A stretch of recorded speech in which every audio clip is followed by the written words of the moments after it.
এটা কিছু তারা নিয়ে এসেছেন যে বন্যার সময় ক্ষতিগ্রস্ত হয়েছে এগুলো তাদেরকে দেওয়া হবে।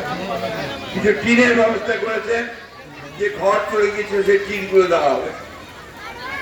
এইভাবে আমরা বিরোধী দলের থেকেও শত নির্যাতনের মধ্যেও আমরা কিন্তু চেষ্টা করছি আপনাদের পাশে। আল্লাহর কাছে হাজার শুকরিয়া, আল্লাহ মেহেরবান।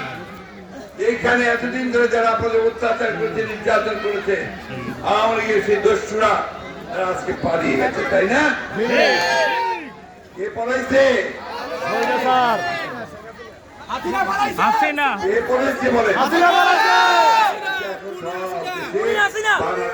একটাই কথা যে পলাইছে পলাইছে, তাই না? কেন পালিয়েছে?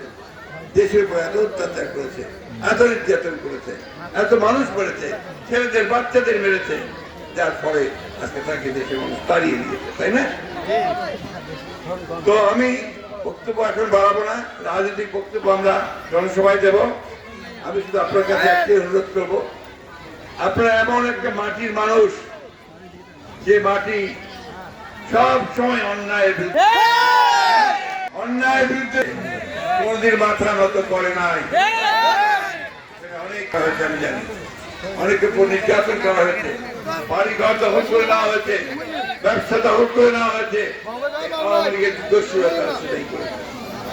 আজকে আমার সেখান থেকে অশেষ রহমত, আমাদের ছাত্র জনতার উত্থানের মধ্য দিয়ে আমরা সেখান থেকে বেরিয়ে আসি।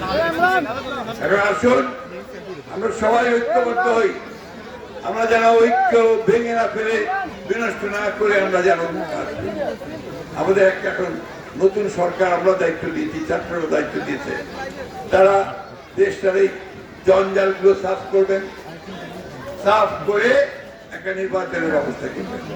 সেই নির্বাচনের মধ্য দিয়ে নতুন করে পার্লামেন্ট সরকার গঠন হবে। আমি আমার সাংবাদিক ভাইরা আছে, তাদের উদ্দেশ্যে একটু বলতে চাই, আপনারা দয়া করে এই উত্তরণের পথ থেকে সুগম করবার জন্য কণ্ঠকাঠিন্য যেন কেউ না করতে পারে সেদিকে লক্ষ্য রাখবেন। অনেক সময় আমরা যে কথা বলি সেই কথাগুলো ভুল ব্যাখ্যা দেওয়া হয়, এটা করা ঠিক না আমি মনে করি। যেমন একটা কথা আজকে পুলিশের বলার দরকার আছে যে আমাদের প্রধান উপদেষ্টা ডক্টর মোহাম্মদ ইউনূস, তিনি একজন অত্যন্ত সম্মানীয়, আমরা দেশের প্রতিটা মানুষ তাকে সম্মান করি, বিদেশে করে, সারা বিশ্বে তার নাম। তিনি নোবেল পুরস্কার পেয়েছেন, নোবেল পুরস্কার পাওয়ার পর তিনি আমাকে, আমি তখন ম্যাডামের সঙ্গে কাজ করি, সামিউদ্দিন পেয়েছিলেন, আমাদের দেখে বললেন তোমরা ফুলের তোড়া নিয়ে তাকে স্বাগত জানিয়ে আসবে। সেই ছবি এখন আমার কাছে আসবে। সেই মানুষকে আমরা দায়িত্ব দিয়েছি এই দেশের জঞ্জাল সাফ করার জন্য। তিনি কাজ শুরু করেছেন, রাতারাতি তো সবকিছু হয়ে যাবে না। এই 15 বছরের যে জঞ্জালকে সাফ করতে সময় লাগে, কিন্তু আপনার 3 মাসের মধ্যে কিছুটা পুরোপুরি সম্ভব। অনেক কাজ করেছেন, তাই না?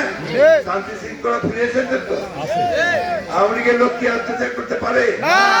পারেছে না? কাজ শুরু হয়েছে, তাই না? এখন ওনাদেরকে একটু সময় দিতে হবে। ওরা কাজ শেষ করে ফেললে নিশ্চয়ই নির্বাচন হবে এবং জনগণের সরকার আসবে।